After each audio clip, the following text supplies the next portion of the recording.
गुरुं शान्तम् उमेशमेशम् वन्दे शिवानन्द गुरुप्रवीणम्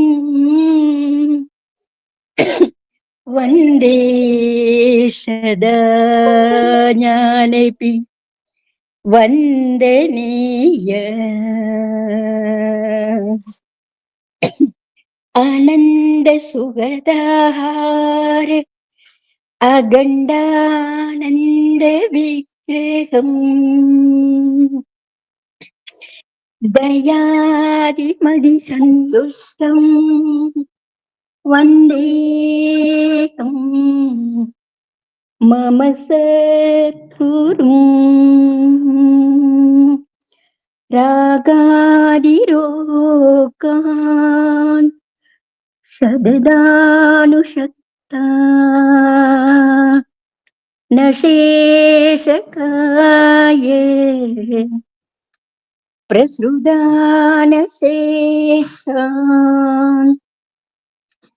औत्सुक्यमोहा उतुण्ड रदिताञ्चकान यो पूर्ववैज्ञाय நமோஸ்து தஸ்மை. தேகத்தினுடைய அனைத்து பகுதிகளிலும் பரவி எப்பொழுதும் விட்டு பிரியாமல் சிநேகம் மோகம் முதலிய கட்ட வழக்கங்களை உண்டாக்கி கொண்டிருக்கின்றன. விருப்பு வெறுப்பு முதலான பெரும் வியாதிகள் யார் ஒருவரால் வேறறுக்கப்படுகின்றதோ அந்த அசாதாரண வைத்தியருக்கு நமஸ்காரம் என இப்பாடல் உணர்த்துகிறதுன்னு சொல்லிட்டு இப்போ இன்னொரு டிவோஷனல் சாங் பாடலாம். இது பாருங்க. பாசமோடு பக்தியாய் கூடும் மாயாவோடு யோகத்தில் கூடும் காலவோடு ஞானத்தில் கூடும். ஓடுது ஓடுது காலமும் ஓடுது, தேடுது தேடுது பணம் அதை தேடுது, நாடுது நாடுது மனமும் நாடுது, நண்பர்கள் நாடுது நாடுது மனமும் நாடுது, நண்பர்கள் இடத்தில் அன்பை காட்டணும், முதியவர் இடத்தில் பணிவை காட்டணும், எதிரிகள் இடத்தில் துணிவை காட்டணும், துரோகிகள் முன்னே வாழ்ந்து காட்டணும், அன்பு அதனை மனதில் வைக்கணும், அறிவு அதனை செயலில் வைக்கணும், ஆணவத்தை அடக்கி வைக்கணும், தனிமையில் தன்னம்பிக்கை இதயத்தில் வைக்கணும். யாரிடத்தில் பேச வேண்டும் என்பது தெளிவு, எதை பேச வேண்டும் என்பது அறிவு, அது எப்போது பேச வேண்டும் என்பதுதான் ஞானம். ஓதிடு ஓதிடு உள்ளே ஓதிடு, ஏத்திடு ஏத்திடு மேலே ஏத்திடு, கூட்டிடு கூட்டிடு நிச்சயை கூட்டிடு, பிடித்தவர்கள் நேசிக்கட்டுமே, பிடிக்காதவர்கள் யோசிக்கட்டுமே, விரும்புவர்கள் இணையட்டுமே, விரும்பாதவர்கள் விலகட்டுமே, உருகி நேசி கரிந்து விடாதே, பணிந்து செல்லு அடக்கி விடாதே, பழகி கொள்ளு நம்பி விடாதே. உன் மனதிடம் சொல் மனம் திடம் வேண்டும் என்று. அடிமை என்பது சாபம் அல்ல, அது இறைவன் கொடுத்த வரம். ஜெயித்திடு ஜெயித்திடு மாயையை ஜெயித்திடு, தடுத்திடு தடுத்திடு மரணத்தை தடுத்திடு, சேர்ந்திடு சேர்ந்திடு ஈசனடி சேர்ந்திடு, அன்பை வாங்கினால் அமைதி இலவசம், பொறாமை வாங்கினால் தலைவலி இலவசம், வெறுப்பை வாங்கினால் பகைமை இலவசம், கவலையை வாங்கினால் கண்ணீர் இலவசம், ஒழுக்கத்தில் கவனம் வாழ்க்கை தந்திடும், வாழ்வில் கவனம் ஞானம் தந்திடும், ஞானத்தில் கவனம் முக்தி தந்திடும், முக்தியில் கவனம் மோட்சம் தந்திடும். வாழ்க்கை ஒரு முறை, அதுதான் தலைமுறை, அதை உனக்காக வாழ். வாழ்க்கை ஒரு முறை, அது ஒரு தலைமுறை, அதை உனக்காக வாழ். துணிவு வேண்டும், துணியாத வரை வாழ்க்கை பயம் காட்டும், துணிந்தபோது அந்த வாழ்க்கையே வழிகாட்டும்.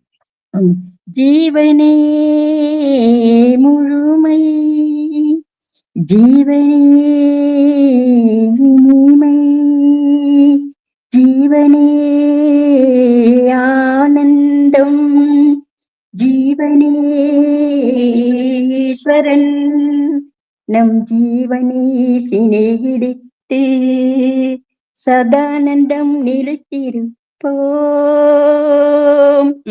ஓம் உலக சாந்தி, ஓம் உலக சாந்தி, ஓம் உலக சாந்தி.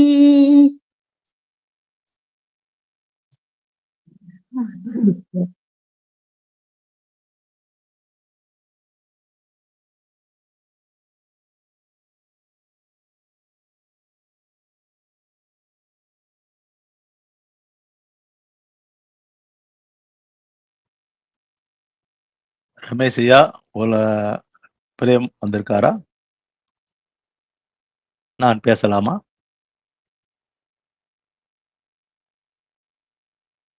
பிரேமையா இல்லைங்க, நீங்களே பேசுங்க. பாலசுப்ரமணிய ஐயா, ஆத்ம நமஸ்காரம். ஆத்ம நமஸ்காரம். பிரேமையா வரலைங்க, நீங்க பேசுங்க. நான் பேசுறேன், அப்புறம் நீங்க பேசலாமா? நீங்க பேசுங்க. ஆத்ம நமஸ்காரம்.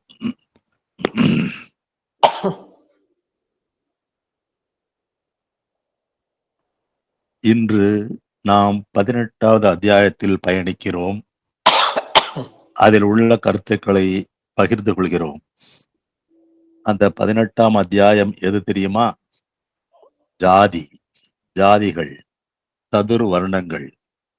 எது வேண்டாம் என்று சொல்லுகிறோமோ, எது தேவையில்லை நாட்டிலும் வீட்டிலும் என்று சொல்லுகிறோமோ, அந்த ஜாதி, அதை பற்றி இப்போது இங்கு பேசுகிறோம்.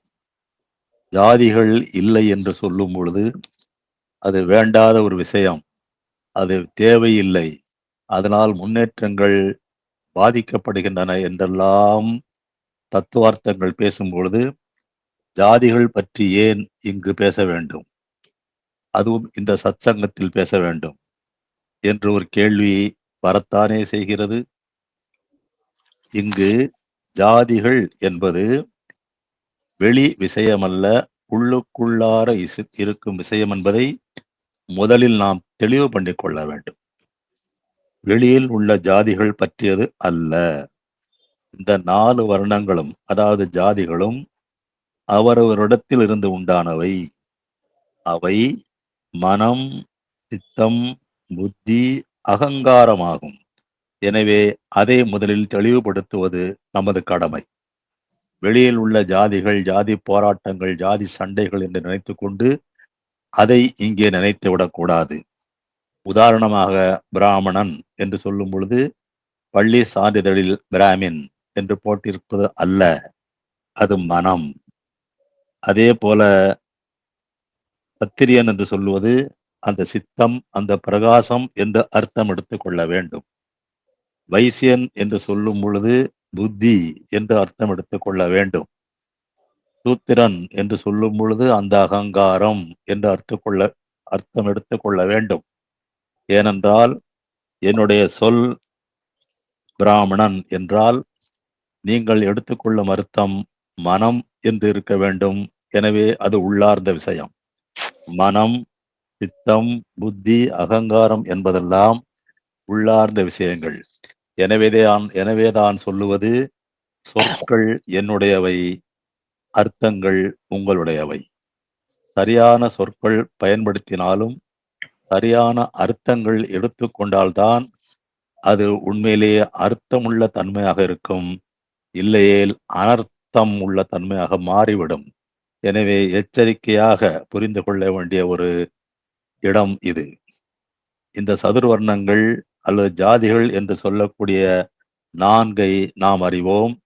பிராமணர், சத்தியர், வைசியர், சூத்திரர் அப்படி என்று சொல்லக்கூடிய ஜாதிகள் உண்மையில் உண்டா இல்லையா? இது ஒரு கேள்வி.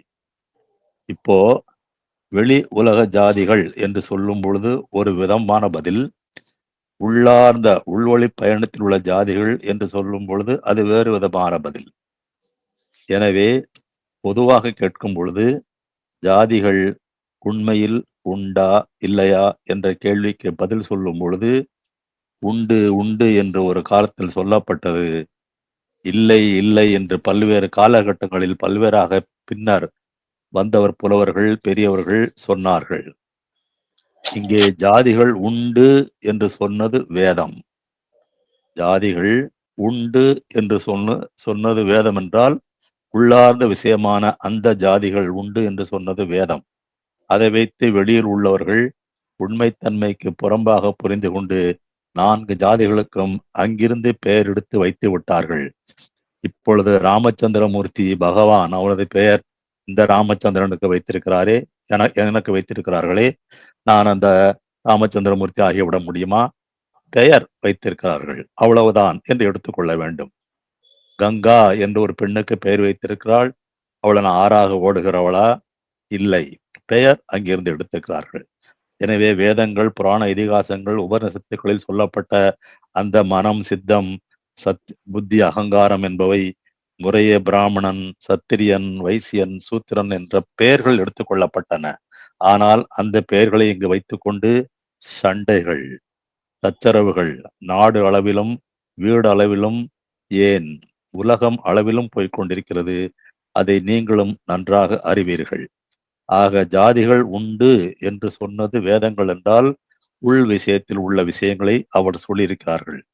அப்படி உண்டு என்று சொல்லும் பொழுது அவை செயல்களால், செயல்களின் சிறப்பால் தான், பிறப்பால் அல்ல என்பதையும் அதே வேதத்தில் தெளிவாக சொல்லியிருக்கிறார்கள்.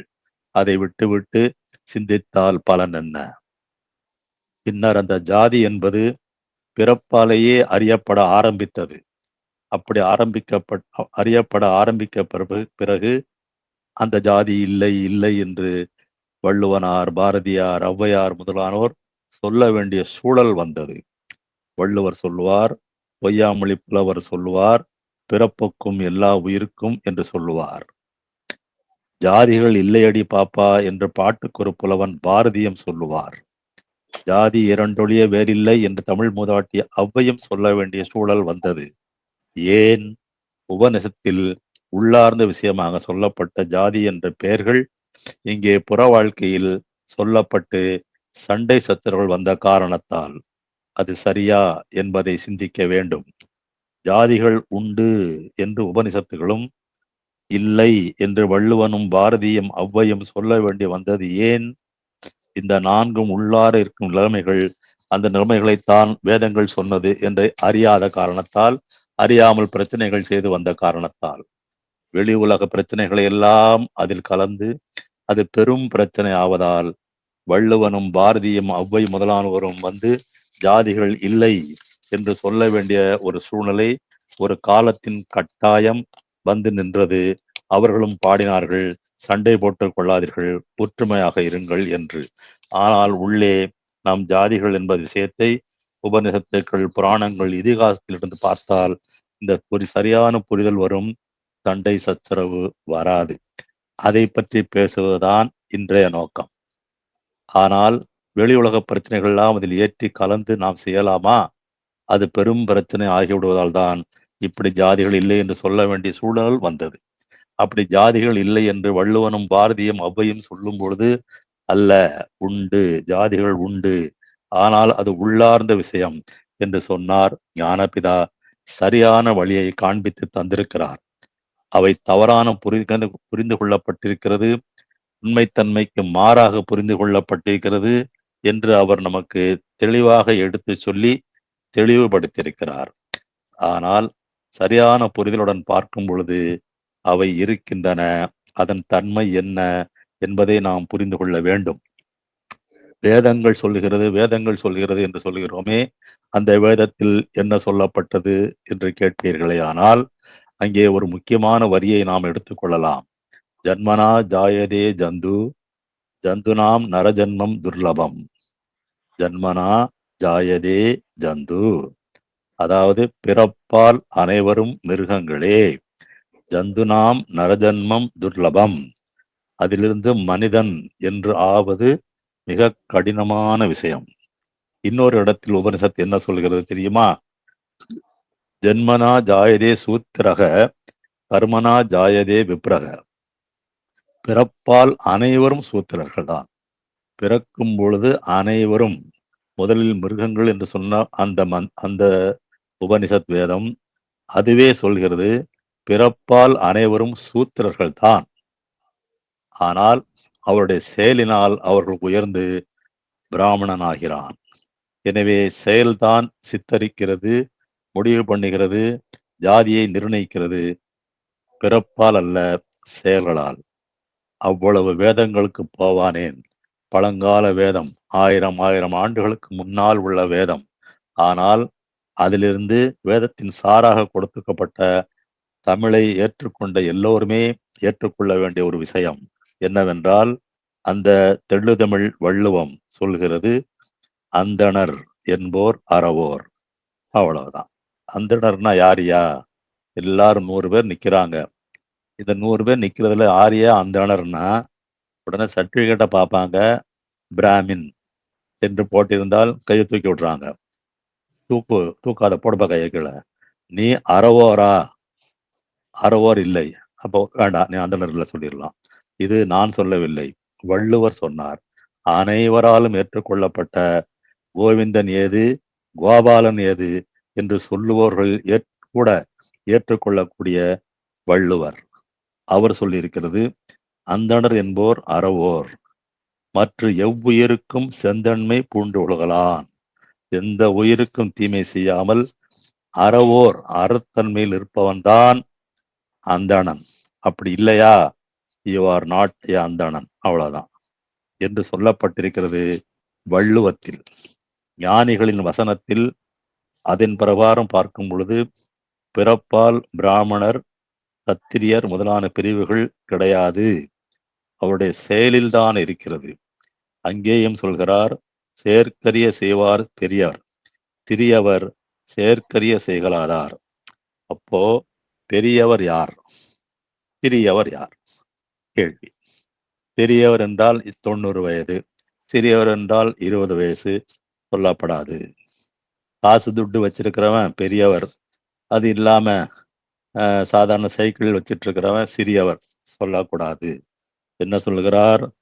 செயற்கரிய செய்வார் பெரியார், செயற்கு அரிய செயல்களை, செயற்கு அரிய செயல்களை செய்பவர் பெரியார், அந்த செயலை செய்ய முடியாதவர் சிறியவர். இதுதான் பெரியவருக்கும் சிறியவருக்கும் உள்ள டெஃபனிஷன். அப்போ செயற்கரிய செயல் என்றால் என்ன? எதுதான் செயற்கரிய செயல்? நாம் மதம் பிடித்த யானையை அடக்குவது செயற்கரிய செயலா? இல்லை வானத்தை வில்லாக வளைப்பது செயற்கரிய செயலா? கரடி புலி வாயை கட்டுவது செயற்கரிய செயலா? சிங்கம் மேல் செல்வது செயற்கரிய செயலா? இல்லை. செயற்கரிய செயல் என்றால் என்ன என்ற கேள்விக்கு பதில், உன் சிந்தையை நீ அடக்கினால், சும்மா இருந்தால், அதுதான் செயற்கரிய செயல். ஒருவனை உட்கார வைத்து தண்டசோறு, சும்மா இருக்கிறான், கோயிலே உட்கார்ந்து இருக்கிறான் என்று ஒரு ராஜா சொன்னாராம். உடனே அவன் சொன்னான், நீங்கள் சும்மா இருந்து பாருங்களேன் என்றாராம். அரசர் அதை ஒரு பந்தயமாக எடுத்துக்கொண்டு சும்மா உட்கார்ந்திருந்தாராம். அவரால் சும்மா உட்கார முடியவில்லை. மனம் எங்கேயோ போகிறது, சிந்தனைகள் எங்கேயோ போகிறது. எதையும் சிந்திக்காமல், எந்த எண்ணமும் இல்லாமல் அவரால் சும்மா இருக்க முடிவதில்லை. எனவே இப்படி சொல்ல சாயமானவர் அதனால்தான் ஒரு பாடலே பாடியிருக்கிறார். கந்துக மதக்கரியை வசமாய் நடத்தலாம், நாம் செய்யலாம். கரடி வெம்புலி வாளையும் கட்டலாம். ஒரு கரடி வருகிறது, வாளை கட்டலாமா, செயற்கரிய செயல் என்று அதையும் கட்டலாம். புலி வாயையும் கட்டலாம். ஒரு சிங்கம் முதுகில் போக முடியுமா ஐயா? நாய் முதுகிலே போக முடியாது. ஒரு மாடு முதுகிலே போக முடியாது. பைக்கு மேலே இப்ப சரியா போக முடியறதில்ல. ஆனா தாயுமானவர் சொல்றார், ஒரு சிங்கம் முதுகிலும் உட்கார்ந்து போகலாம். கட்செவி எடுத்து தாட்டலாம். வெந்தளலில் ரதம் வைத்து ஏந்தி லோகத்தையும் வேதித்து உற்றுண்ணலாம். வேறொருவர் காணாமல் உலகத்து உலாவலாம். யாருக்குமே கண்ணுக்கு தெரியாம நம்ம இந்த உலகத்துல மாயமா உலாவியும் வரலாம். இதெல்லாம் செய்ய முடியாது. இதெல்லாம் செஞ்சிடலாம்ங்கிறார். விண்ணவரை ஏவல் கொள்ளலாம். கீழே இங்க இருக்கிற ஆபீஸ் பியூனே ஏவல் கொள்ள முடியல. விண்ணவரை எங்க போய் ஏவல் கொள்றது? இந்திரனையும் சந்திரனையும் வேலையை வாங்குறது. வீட்டிலேயே வாங்க முடியல, வெளியே வாங்க முடியல, ஆபீஸ்லயே முடியல. ஆனாலும் விண்ணவரை ஏவல் கொள்ள முடியுமா? அதையும் செய்யலாம். சந்தமும் இளமையோடு இருக்கலாம். எப்போ இளமையோடு இருக்க முடியுமா? தினம் தினம் வயசாயிட்டு வருதப்பா. உடம்பு மாறிட்டே வருதப்பா. முடி வெள்ளை ஆயிட்டே வருதப்பா. ஆனால் எப்போதும் இளமையோடு இருக்கலாம். இதெல்லாம் நடக்க முடியாத செயல்களை அடிக்கிட்டே வராரு. ஏன் என்று பார்க்கலாம். மற்றொரு சரீரத்தில் புகழால் அதிலும் செல்லலாம். இன்னொரு சரீரத்தில் புக முடியுமா? தன் சரீரம் விட்டு வெளியே வந்த பிறகு தன் சரீரத்திலே புக முடியாது. நம்ம வீட்டுக்கு வெளியே போனா நம்ம வீட்டுக்கு வரலாம், பக்கத்து வீட்டுக்கு போக முடியாதுதான். ஆனா நம்ம வீட்டுக்கே வர முடியாத இந்த உடல் வெளியே போனால் ஜலம் மேல் நடக்கலாம், கனல் மேல் இருக்கலாம். அதாவது வெப்பம் கனல் மேல் இருக்கலாம், தன்னிகரில் சித்தி பெறலாம். இதெல்லாம் நடக்கவே நடக்காது. இதெல்லாம் யாராவது செய்யலாம்னா கை தூக்குங்க அப்படின்னா ஒரு மீட்டிங்ல யாராலும் தூக்க முடியாது. இங்க வேணா மைக்க ஆன் பண்ணிட்டு வேணா சொல்லுங்க, நான் செய்யறேன் ஐயா, கரடி வெம்புலி வாயை கட்டுறேன், சிங்கம் முதுகுல செய்யறேன், அப்புறம் சரீரத்தில் புகிறேன், ஜல்ல மேல் நடக்கிறேன்னு யாராவது சொல்லுங்க. பிளீஸ் சொல்ல முடியாது, நான் உள்பட. இவையெல்லாம் செய்து விடலாம். அவர் சொல்லுகிறார் தாயுமானவர், இதையெல்லாம் செய்து விடலாம், சும்மா இருக்க முடியாது அப்படிங்கிறார். சிந்தையை அடக்கியே சும்மா இருக்கும் திறம் அரிது அரிது என்றார். அதனால்தான் சொல்லற சும்மா இரு என்று முருகப்பெருமான் அருணகிரிநாதருக்கு அருள் கொடுத்து செல்லும் பொழுது சொன்னதாக வரலாறு உண்டு, இதிகாசங்களில் சொல்லப்பட்டிருக்கிறது. அவர் அதற்கு பிறகு சும்மா இருந்தார். நம்மால் இருக்க முடியுமா? வாயை வாடகைக்கு விட முடியாம, வாயை அடகு வைக்க முடியுமா? பேசாமலும் இருக்க முடியல, சொல் வெளியே போகுது. திங்காமலும் இருக்க முடியல, உணவு உள்ள போகுது. எனவே இன் அண்ட் அவுட் இருக்கக்கூடிய இந்த வாயை வைத்துக் கொண்டு என்ன செய்வது? சரி, ஒரு நாள் பேச மாட்டேன் என்று சொல்லி ஒரு ஏதாவது துணி, இந்த கொரோனா காலத்துல எல்லாரும் மாட்டிட்டு இருந்தாங்களே, அதுபடி மாட்டிக்கலாம். மனம் அமைதியாக இருக்க வேண்டுமே, மௌனமாக இருக்க வேண்டுமே. முடியுமா? மௌனம் எவ்வளவு அழகானது, அது அனுபவித்தால் தான் தெரியும். ஒரு வார்த்தை பேச வேண்டும் என்றால் அது மௌனத்தை விட அழகானதா? யோசித்து, ஆம், இந்த மௌனத்தை விட இந்த ஒரு வார்த்தை அழகானது என்றால் அந்த ஒரு வார்த்தை பேசிவிடலாம். அழகு இல்லை என்றால் மௌனமாக இருப்பதே சிறந்தது. எனவே சிந்தையை அடக்கியே சும்மா இருக்கும் திறம் அரிது என்று சொன்னார். அதை ஏன் இங்கே சொல்லுகிறேன் என்றால், அப்படி சிந்தையை அடக்கி சும்மா இருக்கும் தன்மையில் மனமாய் இருக்கக்கூடிய நித்தியம் எது, அனித்தியம் எது என்று பிரித்து பார்க்கக்கூடிய தன்மை வரும். அப்படி சும்மா இருந்தால்தான், மௌனத்தில் இருந்தால்தான் நாம் சிந்தையை அடக்க முடியும், எண்ணங்களை அடக்க முடியும். எண்ணங்களை அடக்கி சும்மா இருக்கிற ஒரு தன்மை கிடைக்கும்.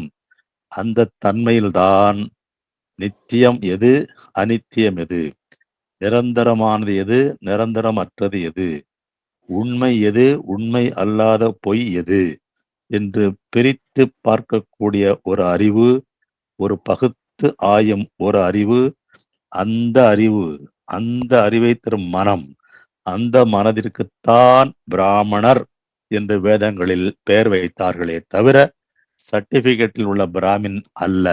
இந்த பெயரை அங்கே கடன் வாங்கி கொண்டார்களே தவிர வேற ஒன்றும் இல்லை. தன்னிலிருந்து சலித்து வெளியில் பரவியிருக்கிற மனதை நித்தியமான தன்னிலேயே சேர்த்து தன்மயமானவனே பிராமணன் என்று வேதங்களில் சொல்லப்பட்டது. அடுத்தாற்போல் பார்க்க வேண்டுமென்றால் சத்திரியன். சத்திரியன் என்றால் சித்தமாயிருக்கும் பிரகாசம். சத்திரியனுடைய தொழில் துஷ்ட நிகிரகம் செய்து சிஷ்ட பரிபாலனம் செய்வதாகும். அப்படி என்றால் என்ன? சத்திரியன் என்பவன் அரசன் என்ற அளவுக்கு பெரும்பாலும் எல்லோரும் அறிவார்கள். அப்பொழுது அந்த அரசனின் வேலை என்ன?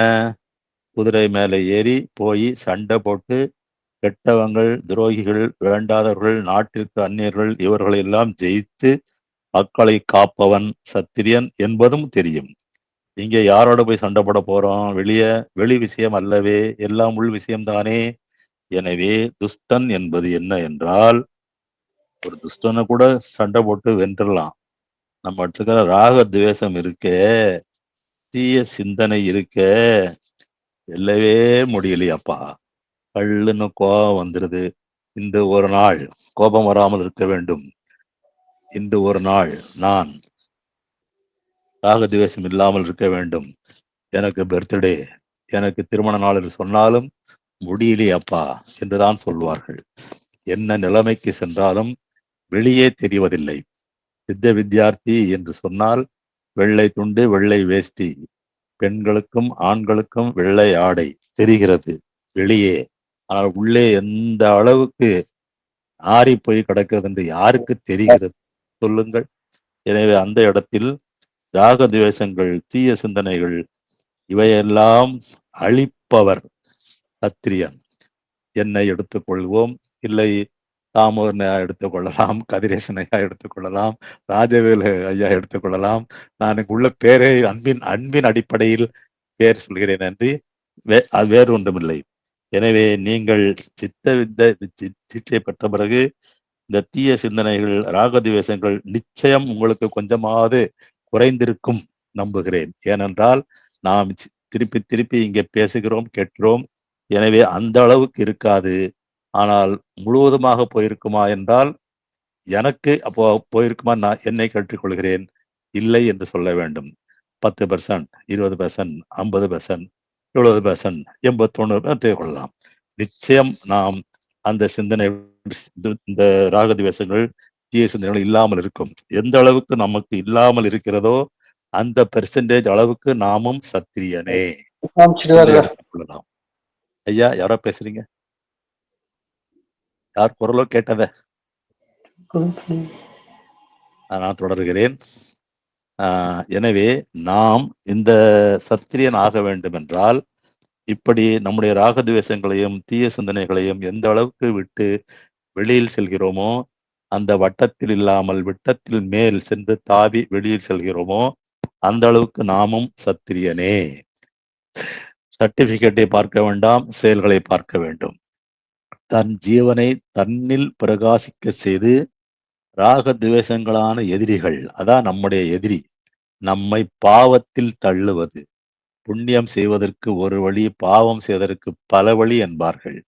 நம்மை பாவத்தில் தள்ளி நம் வெளிமூச்சு என்ற உள்மூச்சு வெளிமூச்சு என்ற நிலையிலிருந்து உண்மையிலேயே ஒருவன் உள்மூச்சில் இருக்கிறான் என்றால் அது வெறும் எக்ஸசைஸ் தான். ராகத்வேஷங்கள் இல்லாமல் இருந்தால், ராகத்வேஷங்கள் இருந்து கொண்டு எவ்வளவு நேரம்தான் ஜபம் செய்தாலும் அது வெறும் உடற்பயிற்சி தான். உள்மூச்சு விட்டுக்கொண்டு பூர்வ மத்தியம் கவனத்தில் வைத்துக்கொண்டு என்னதான் ஜபம் செய்தாலும் இந்த ராகத்வேஷங்கள், தீய எண்ணங்கள் இல்லாமல் இருக்க வேண்டும் என்ற நிலையில் இருக்க வேண்டும் சொல்லி அந்த நிலையில் இல்லாமல் இருந்தால் அது உடற்பயிற்சி தான். அந்த உடற்பயிற்சியால் பலன் என்ன? நாமே நம் கைகாலை ஆட்டினால் உடற்பயிற்சி, இன்னொருத்தர் நம்ம கையை காலை ஆட்டினா அது பேர் பிசியோதெரப்பி. எனவே வியாதி இல்லை சதா பிரணாயக்க சொல்லும் பொழுது அந்த பிசியோதெரப்பி நமக்கு வராமல், அவருடைய தேவை நமக்கு இல்லாமல் இருக்க வேண்டும் என்றால் வெறுமனே எக்ஸசைஸ் போல் இந்த மூச்சை உள்மூச்சில் இருந்தால் போராது.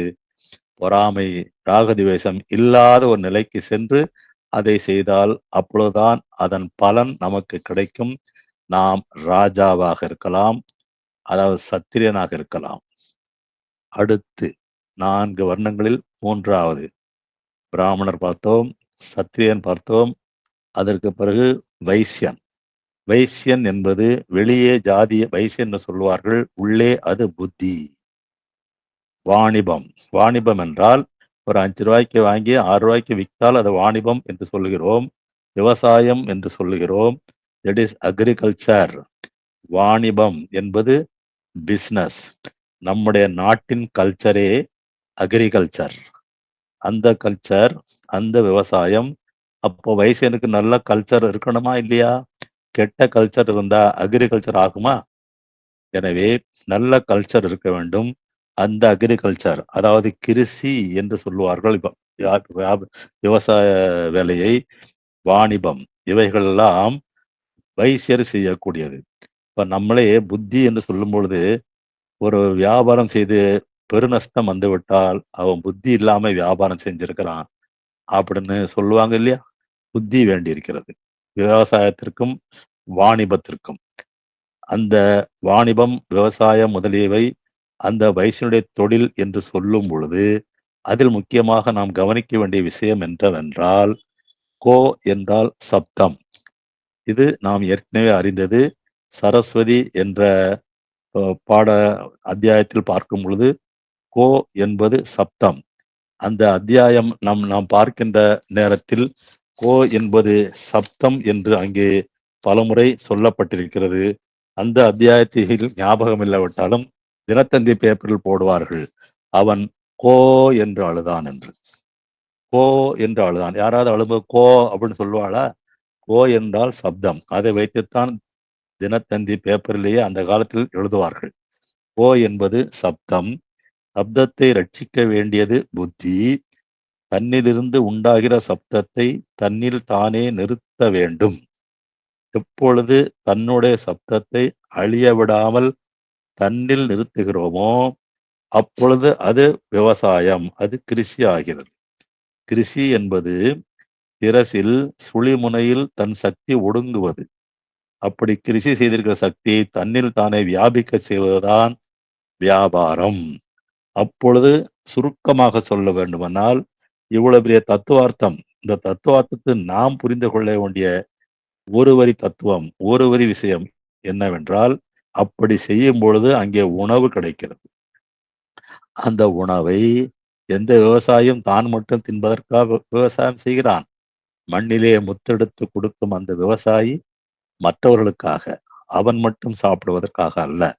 அவ்விதம் உணவுப் பொருட்களை பிராமணனுக்கு கொடுக்க வேண்டியது வைசியனுடைய தொழில். ஏன்? பிராமணன் தான் நித்திய அனித்திய வஸ்து விவேகம் செய்கிறவன். நமக்குள்ளே இருக்கு. நமக்குள்ளே இருக்கிற வைசியன் நமக்குள்ளே இருக்கிற பிராமணனுக்கு கொடுத்தால்தான் அவன் உயிர் வாழ்வான். ஏன்னா அவன் தனியாக உணவு தயாரித்துக் கொள்வதில்லை. எனவே நித்திய அனித்திய வஸ்து விவேகம் செய்யும் அவனுக்கு, உள்ளே இருக்கும் அந்த மனதிற்கு, அந்த பிராமணனுக்கு கொடுப்பவன் சத் வைசியன். அடுத்து சூத்திரம். இந்த 3ம் ஓரளவு நல்லா இருக்கும். என்ன பிராமணன் சொல்லும்போது, ஓ நல்லா இருக்க, நித்திய அனித்திய வஸ்து விவேகம், உண்மை பொய் சேர்த்த தன்மை, ரைட், ஓகே. சத்திரியன் சொல்லும் பொழுதும் நல்லா இருக்க, இது ராகத்வேஷத்தெல்லாம் ஜெயிக்கிற ஆளு, ரைட்டு. வைசியன் சொல்லும் பொழுது வாணிபம், வியாபாரம் செய்து உணவை பிராமணன் கொடுக்கிறார், நல்லா இருக்கும். எல்லா குட் திங்ஸ். வேதங்கள் 4, அதில் அதர்வண வேதம் என்று சொல்லுவோமே, அதர்வண வேதம் என்று பில்லி சூன்யம் வைப்பது, அந்த மாதிரி உள்ளதெல்லாம் தனியாக அசுரர்களுக்கான ஒரு வேதம் என்று அதர்வண வேதம் வைத்திருப்பார்கள். 4வது அதை இங்கே ஒப்பு நோக்குவதற்கு உரியதாக இருக்கிறது. சூத்திரன் என்றால் பேட் திங்ஸ், அகங்காரம். நான் என்ற அகங்காரத்திற்கே எண்ண முடியாத ஜாதிகள் இருக்கின்றன. ஜாதிகள் என்பது சிந்தனைகளே தான். நான் பெரியவன், நான் மதிப்புடையவன், மற்றவன் சண்டாளன், மூடன் என்றும், மற்றவன் பறையன் என்பதான பல எண்ணங்களாகும். சண்டாளர்கள் எனப்படுவது என்ன? யார் சண்டாளர்கள்? Bad things செய்வர்களெல்லாம் சண்டாளர்கள். என்னென்ன பேட் திங்ஸ் வருதோ பரீட்சையில எழுத மறந்துட்டா அப்பளும் எழுதிடலாம். திருடுவது, பொய் சொல்லுவது, இங்க பொய் சொல்லுவது என்பதை சொல்லும் பொழுது நான் ஒரு கருத்தை சொல்வதுண்டு. நமது வேதங்கள், ஞானபிதாவின் சித்த வேதம், இவைதான் பொய் சொல்லுவதை தவறு என்று சொல்லியிருக்கிறதே தவிர, மெக்காலே என்ற ஆங்கில அறிஞர் எழுதி அதை அடிப்படையாக வைத்திருக்கின்ற Indian penal code IPC, criminal procedure code சிஆர்பிசியில் திருடுவது, கொலை செய்வதெல்லாம் தண்டனைக்குரிய குற்றங்கள். திருநாட்டு ஐபிசி கொலை செய்வது சம்பந்தப்பட்டது. 320 இவை திருடுவது சம்பந்தப்பட்டு, 420 கலவரம் சம்பந்தப்பட்டு, இப்படிலாம் இருக்கிறது. ஆனால் பொய் சொல்லுவது சட்டப்படி குற்றமா, எந்த செக்ஷன் படி என்று வைக்கிறோம் கேட்டு பாருங்கள். அப்படி ஒரு செக்ஷனே கிடையாது. அது ஆங்கில நிலையிலிருந்து எடுத்து வரப்பட்ட சட்ட திருத்தங்கள் அப்படி இருக்கிறது. எனவேதான் பொய் சொல்லுவது சட்டப்படி குற்றமல்ல, தண்டனைக்குரிய குற்றமல்ல என்பதால் தான் ஒருவர் கோர்ட்டில் நின்று கொண்டு பொய் சாட்சி சொல்லி அவர் சொன்ன சாட்சி பொய் என்று ஆனால் கூட அவரை பின்னால் கோர்ட்டு தண்டிப்பதில்லை, அப்படியே விட்டுவிடும், அவ்வளவுதான்.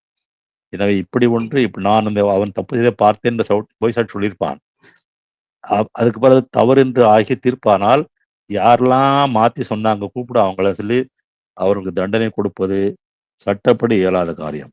ஆனால் நமது வேதம், சித்த வேதம், உபனிஷத்தின் அடிப்படையில், உபனிஷத் கருத்துக்களின் அடிப்படையில், அந்த உபனிஷத்துகள் சொல்லியிருக்கிற கருத்துக்களின் அடிப்படையில் எழுதப்பட்ட நமது சித்த வேதம் பொய் சொல்லுவதைத்தான் முதலில் சண்டாளத்தனம் என்று சொல்கிறார் ஞானபிதா அப்பா. அதுதானே சரியானது, அதுதானே நியாயமானது. எனவே பொய் சொல்லுவது சண்டாளத்தனம், சண்டாளர்கள் எனப்படுவது பொய் சொல்லுவது, திருடுவது.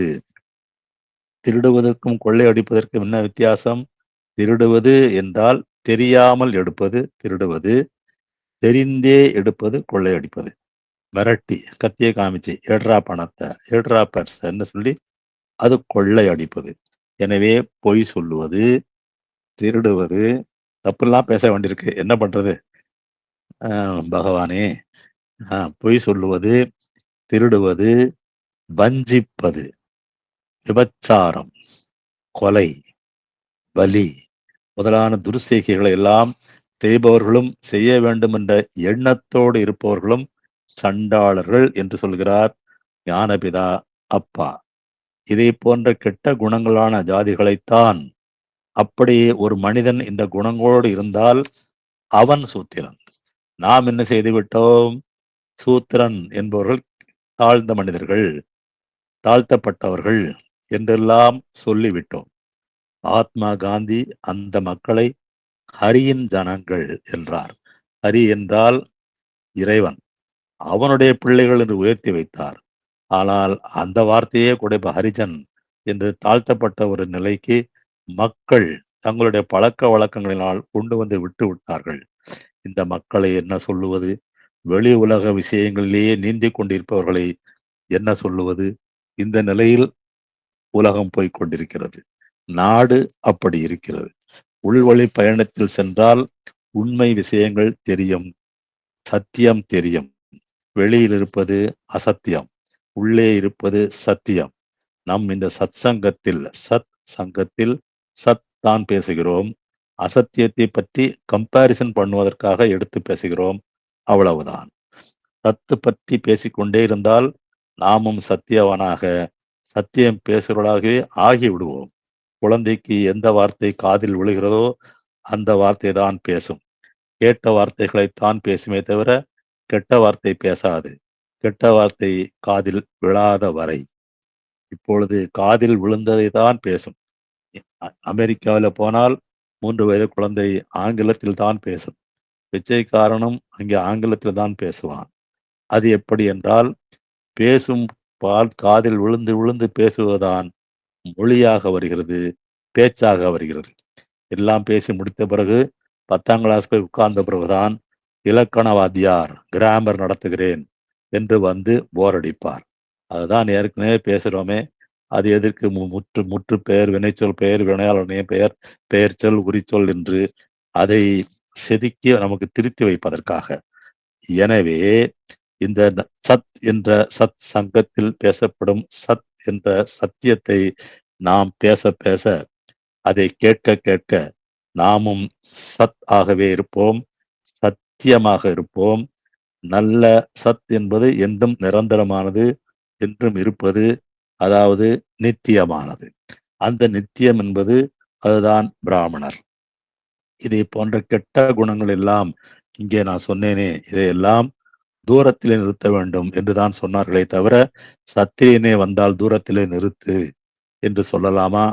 சொல்லக்கூடாது. அந்த நேரத்திலும் கூட சத்திரியன் ஏதாவது ஒரு பொருளை கொண்டு வந்து கொடுத்தால், முருங்கைக்காயோ கத்திரிக்காயோ கொடுத்தால், தொட்டால் தீட்டு அங்கே வை என்று சொல்லிவிடுவோம். ஆனால் பணத்தை கொடுத்தால் பத்திரமாக எண்ணி பாக்கெட்டில் வைத்து விடுவோம். ஒரு வைர மூக்குத்தியை உங்கள் மூக்குத்தி ஐயா கீழே கடந்தது என்று கொடுத்தால் கண்ணில் ஒத்திக் கொள்வோம். மூன்றுமே சத்திரியன் இந்த சூத்திரன் கொடுப்பதுதான். அப்படி ஜாதிகளை பிரித்து விட்டார்கள். ஆனால் அந்த அவன் கொடுக்கும் பொருளை பிரிக்க முடியவில்லை. எனவே அது அசத்தியம் என்பதற்காகத்தான் அந்த 3 நிலைகளை சொல்கிறேன். இங்கே சூத்திரன் கொடுத்த முருங்கைக்காய் தொடக்கூடாது. சூத்திரன் கொடுத்த பணம் ஜலம் தெளித்து பாக்கெட்டில் வைத்துக் கொள்ளலாம். சூத்திரன் கொடுத்த தங்கம் வைரம் கண்ணில் ஒத்தி கொண்டு வைத்துக் கொள்ளலாம். எனவே அந்த தன்மை பொருளை பொறுத்து மாறுகிறது. அப்படி மாறுவதென்றால் அது உண்மையாக இருக்க முடியுமா? நிச்சயம் இருக்க முடியாது. எனவே வெளி உலகத்திலே இப்படியெல்லாம் இருக்கிறது என்று சொல்வதற்காகத்தான் இதை நான் ஒரு உதாரணமாக பட்டியல் போட்டு காட்டினேனே அன்றி வேறு அல்ல.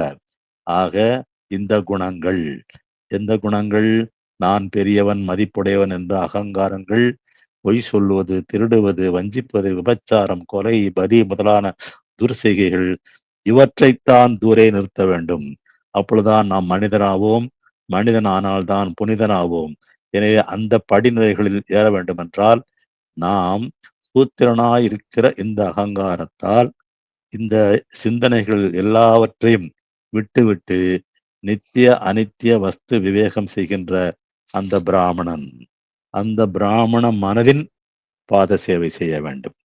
எனவே உடனே என்ன சொல்லிவிட்டார்கள்? வெளியே சூத்திரன் எல்லாம் சலாம் போடணும் பிராமணன் வந்தால் என்று சொல்லிவிட்டார்கள். அப்படி பழக்கி விட்டார்கள். எனவே அந்த நிலையில் பாதம் என்றால் ஸ்தானம், மனதின் ஸ்தானமாகிய எது? மனதின் ஸ்தானம் எது? மனதின் ஸ்தானம் தான் சுழிமுனை, இமயம், அந்த புருவ மத்தியம். அந்த புருவ மத்தியத்தை தான் சேவிப்பது என்று சொன்னார்கள். சூத்திரனின் தொழில் என்ன தெரியுமா? புருவ மத்தியத்தில் இருக்கும் அந்த பிராமணனாக இருக்கிற மனதின் பாதத்தை சேவை செய்ய வேண்டும், சேவிக்க வேண்டும், பூஜிக்க வேண்டும் என்று உள்வெளி பயணங்களில் உள்ளில் உள்ள விஷயத்தை பேசி வைத்தார்கள். இங்கே நாம் என்ன புரிந்து கொள்ள வேண்டும்? தன் மனதின் உற்பத்தி ஸ்தானமாகிய புருவ மத்தியில் அடைக்கலம் புகுந்து அந்த இடத்தில் தன் ஜீவனை கொண்டு போய் சேர்ப்பதற்கு முயற்சி செய்ய வேண்டியது அந்த சூத்திரம். அதுவே பிராமண பாத சேவை என்று சொன்னார்கள். இந்த 4 நிலைமைகளையும் எப்படி புரிந்து வைத்திருக்கிறோம்? அது தவறாகத்தானே இருக்கிறது. உள்ளாரே இருக்கும் நிலைமையை சரி செய்தால்தான் நாம் உள்ளுக்குள்ளேயே போக முடியும். இதற்காகத்தான் இந்த 4 நிலைமைகளும் வேதங்களில் சொல்லப்பட்டன. ஆனால் நாம் வெளியில் உள்ள தொழில்கள் அடிப்படையில் பிரிவினைகளை மக்களிடையே ஏற்படுத்துவதால் இவ்வளவு பிரச்சனைகளுக்கும் காரணமாக இருக்கிறது. ஆனால் ஒருவரே ஒவ்வொரு தன்மையில் இருக்கும் பொழுது அந்தந்த ஜாதியாக, அந்தந்த வர்ணமாக இருக்கிறார். ஆகவே ஜாதிகள் என்பது, வெளி ஜாதிகள் என்பது இல்லாததாகும். தன்னைத்தான் அறிந்து தானாகும் போதுதான் இப்படிப்பட்ட வெளி வேறுபாடுகள் போய்விடும் என்று நமக்கு ஞானபிதா சொல்லியிருக்கிறார். சொன்னது மட்டுமல்லாமல் அவர் வாழ்க்கையில் செய்தும் காண்பித்திருக்கிறார். சொன்னதை செய்வோம், செய்வதை சொல்லுவோம் என்ற வகையில் அங்கே வடகரை அருகிலே லோகநாத் காவு குளம் நமக்கு ஒரு சம்பவம், எடுத்துக்காட்டு, உண்மை சம்பவம், ஒரு அனுபவம். அந்த குளத்திலே மேல் ஜாதியினர், ஞானபிதா அந்த அந்த காலத்தில் மேல் ஜாதியினர் என்று சொல்லப்பட்டவர்கள் தான் குளிக்க வேண்டும், குளித்து கழிக்க வேண்டும், மற்றவர்களுக்கு நோ அட்மிஷன் என்று சொன்ன வகையில் இருந்தபோது அதை எதிர்த்து சொல்லோடு இல்லாமல் செயலில் இறங்கினார் ஞானபிதா அப்பா. எல்லாரையும் இறங்கி குளியுங்கள் என்று சொன்னார் சாமி. யாரேனும் தடுக்க நினைத்தால் எதிர்த்து செயலாற்ற வேண்டாம், சண்டை போட வேண்டாம், திருப்பி வினையாற்ற வேண்டாம், அமைதியாக இருங்கள். மகாத்மா காந்தி பாணியை அவர் அன்றே செய்திருக்கிறார் என்று சொல்லி வைத்தார். அப்பாவுக்கும் அடி விழுந்தது, ஞானபிதாவுக்கும் அடி விழுந்ததாகவும் ரத்தம் கொட்டியதாகவும் வடகரை ஆசிரமத்தில் சொன்னார்கள். உன் கண்ணில் நீர் வழிந்தால் என் கண்ணில் உதிரம் கொட்டும் என்று பாரதியார் எழுதி வைத்தாரே. வடகரையில் ஞானபிதாவுக்கே ரத்தம் கொட்டியதென்றால் அதை கேட்கும் சித்த வித்தியாதிகளான நம் நிலை என்ன? சிந்தித்து பார்க்க வேண்டும். அதற்கு பிறகு சித்த வித்தியார்த்திகள்தான் பிராமணர்கள், அவர்கள்தான் பிராமணர்கள் என்ற வகையில் நீதிமன்ற ஆணை பெற்றார். ஆனால் அப்போது அவர் என்ன சொன்னார்? இல்லை இல்லை, நாங்கள் தான் பிராமணர் என்று நீதிமன்றம் சொன்னாலும் நாங்கள் மட்டும் குளிக்க விரும்பவில்லை, எல்லோருமே குளிக்கலாம் என்ற நிலையை ஸ்தாபித்தார் அந்த மகான். இங்கே முக்கியமாக கவனிக்க வேண்டியது, எல்லார் சிருஷ்டிகளும் தன்னுடைய சக்தியை வெளியே வியாபித்த பொழுது அதிலிருந்து உண்டாகி தன்னைத்தான் அறியாமல் அந்தகாரத்தில் பட்டு போகிறதே. எப்போது தன்னைத்தான் அறிகிறதோ அப்போது மற்றொன்று இல்லை. தன்னைத்தான் அறிய வேண்டுமென்றால் இந்த ஜாதி என்ற பிராந்து தனத்தை, தமிழில் சொல்லப்போனால் பைத்தியக்காரத்தனத்தை விட்டுவிட்டு தன்னுடைய சக்தியை தன்னிலே லயிக்க வேண்டும். அப்போது தன்னை அறியலாம், தன்மயமாகலாம், கைவல்யமாய் தீரலாம். இதற்காக நாம் அனைவரும் இதே மனதுடன் செயல்படுவோம் என்று பிரார்த்தித்து அமைகிறேன். நன்றி. ஆத்ம நமஸ்காரம்.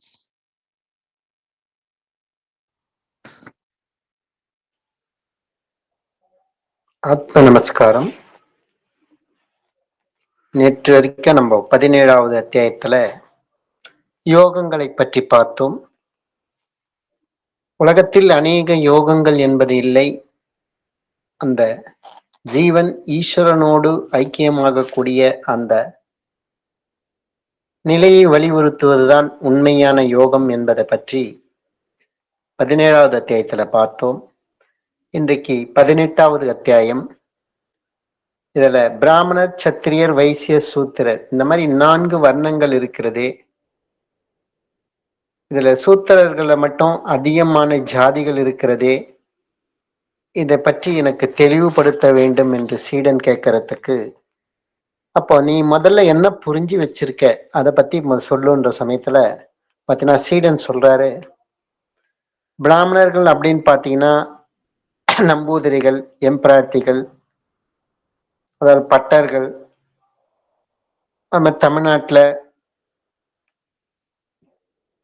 பார்த்தீங்கன்னா நிறைய பிராமணர்கள் என்பது இருக்கிற, மலையாள பிராமணர்கள் அப்படியே இருக்கிறார்கள், கர்நாடக பிராமணர்கள், இந்த மாதிரிலாம் பல வகையில பிராமணர்கள் இருக்கிறார்கள். அதே மாதிரி நாட்டை ஆளக்கூடியவர், ராஜ்ய பரிபாலனம் செய்பவர்களை சத்திரியர்கள் என்றும், வியாபாரம் செய்பவர்களை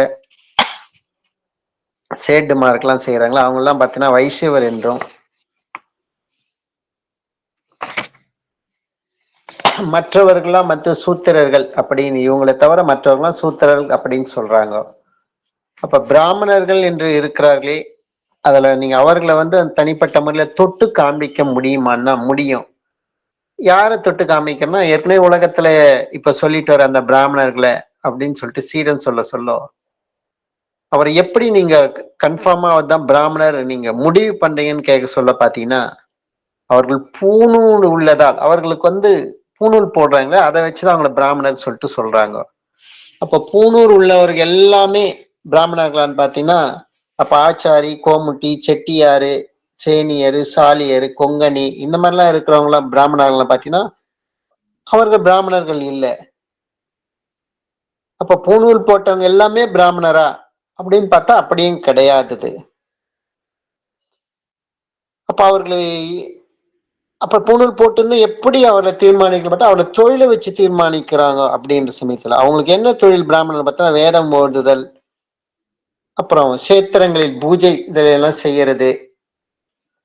அப்போ சத்திரியுடைய தொழில் எதுன்னு பாத்தீங்கன்னா துஷ்ட நிகிரகம், அதாவது எதிரிகளை அழித்து ஒரு நாட்டை காக்கக்கூடிய, நாட்டுக்கு ஊறு விளைக்கக்கூடிய அந்த எதிரிகளை அழித்து அங்க இருக்கிற மக்களை பாதுகாக்கிறவங்க தான் சத்திரிகை என்பது. இப்போ வைசியர்கள் யாருன்னு பாத்தீங்கன்னா கோரக்ஷை, பசுவை காப்பாற்றுதல், வேளாண்மை செய்தல், வாணிகம் செய்தல், இதெல்லாம் தான் சூத்திரர்கள். அதாவது வைசியர்கள் சொல்ற. அப்ப சூத்திரர்கள் யாருன்னா பிராமணர்களுக்கு பாத சேவை செய்பவர்கள் தான் சூத்திரர். இந்த மாதிரி சீடன் சொல்ல சொல்ல அதுக்குதான் ஞானபிதா இதுக்கு இந்த இடத்துல உலகத்துல இதெல்லாம் உண்மைத்தன்மைக்கு புறம்பாகத்தான் எல்லாமே புரிந்து வைத்திருக்கிறார்கள். ஆனா நீ உண்மையில 4 வர்ணங்கள் என்பது இருக்கிறது. ஆனா நீ சொன்ன மாதிரிலாம் அந்த மாதிரிலாம் கிடையாது. அந்த வேதத்தின் உள்ள அர்த்தத்தை தவறாக புரிந்து கொண்டதால இந்த மாதிரி உலகத்துல பலவிதமான ஜாதிகள் என்பது உண்டாயிடுச்சது.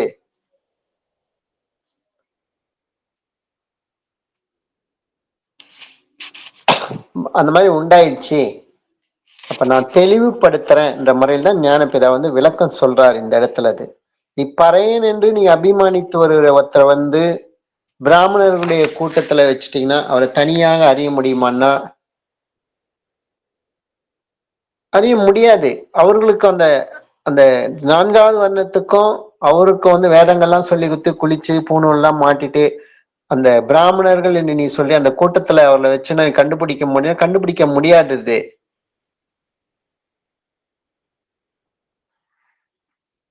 அப்போ இதெல்லாம் எப்போ உருவாச்சு?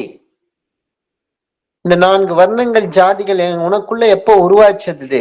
நீ பிறக்கத்துக்கு முன்னாடி இருந்ததா? இல்ல, நீ பிறந்த அப்புறம் தானே இதெல்லாம் உண்டாயிடுச்சு. நீ தூங்குற சமயத்துல உனக்கு இந்த மாதிரி ஜாதிகள் என்பது இருக்கிறதா? அப்பயும் கிடையாது. ஏன் அந்த தூங்குற சமயத்துல இல்ல? நம்மளுடைய மனம் உள்ள அடங்கி இருக்க சொல்ல அது செயல்பட்டாதானே நம்மளுக்கு 4 வர்ணங்கள் என்பது நமக்கு தோணுது. அது உள்ள இருந்ததுன்னா கிடையாதுல்ல. அப்ப எப்போ உனக்கு உண்டாச்சு? அந்த மனம் எப்போ ஏங்க ஆரம்பிக்கிறதோ, செயல்பட வெளியில ஏங்க ஆரம்பிக்கிறதோ அப்பதான் அந்த இடத்துல ஜாதின்னு ஒண்ணு வருது உங்களுக்கு. பொதுவா உலகத்துல பிராமணர்களை சூத்திரர்கள் என்பது தொட்டாங்கன்னா அந்த பிராமணர்களை போயிட்டு குளிக்கணும். ஒரு குறிப்பிட்ட டிஸ்டன்ஸ்ல தான், ஒரு 70 அடிக்கு 80 அடி 100 அடி அந்த டிஸ்டன்ஸ்ல தான் சூத்திரர்கள் நிக்கணும். அந்த ஒவ்வொரு பிராமணர்கள்லாம் பார்த்தீங்கன்னா அவர்களை பார்த்தா கூட குளிச்சுட்டு வரணும். இந்த மாதிரிலாம் சொல்றாங்களே, இந்த மாதிரிலாம் உலகத்துல ஞானபிதா இந்த காலத்துல இந்த மாதிரி அடிமைத்தனம்லாம் உலகத்துல இயல்பாவே இருந்திருக்கிறது. ஆனா அதையும் அவர்கள் வேதத்துல தவறாக தான் புரிந்து வைத்திருக்கிறார்கள் சொன்னதை. சூத்திரர்களை தொட்டால் அத பார்த்தாலே குளிக்கணுமான்னா அதுவும் அவங்க சரியா புரிதல் இல்லை. அதுதான் இந்த இடத்துல இன்னும் ஞானபிதா தெளிவுபடுத்துறாரு. உண்மையிலே அந்த பிராமணர்கள் என்பது சூத்திர தொடக்கூடாது அப்படின்னு சொல்றது உண்மைதான். அது என்ன அர்த்தம்ன்றத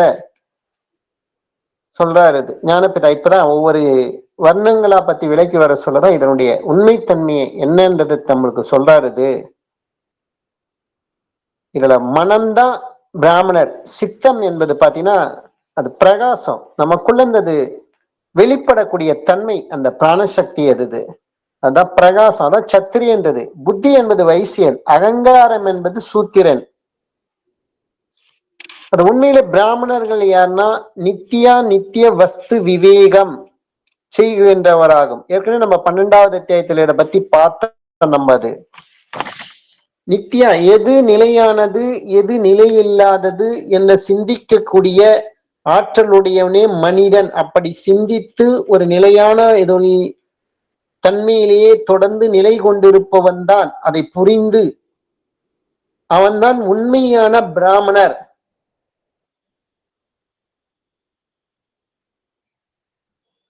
அவர்தான் பிராமணராக, அவர்தான் வைதிக செயல் செய்யக்கூடிய தகுதி அவருக்கு தான் இருக்கிறது. அதுக்குதான் வேதத்தினுடைய அதிகாரஸ்தன் பிராமணன் சொல்லத்துக்கு காரணம் என்ன? பிராமணனை தவிர மற்றவர்களுக்கு வேதத்துக்கு அதிகாரம் இல்லை. அப்ப வேதம் என்றால் இந்த இடத்துல எதுன்னு பாத்தீங்கன்னா அறிவு. அறிவினுடைய அதிகாரி யாருன்னு பாத்தீங்கன்னா மனம். மனம் இல்லை என்றால் யாதொரு அறிவும் இல்லை. இதனால்தான் வேதத்துடைய அதிகாரஸ்தன் பிராமணன் என்று சொல்வதற்கு அடிப்படையான காரணம் இதுதான். அந்த பிராமணன் யாருன்னு பாத்தீங்கன்னா உண்மையில அவரவர்களுக்கு அவரவருடைய மனம்தான்.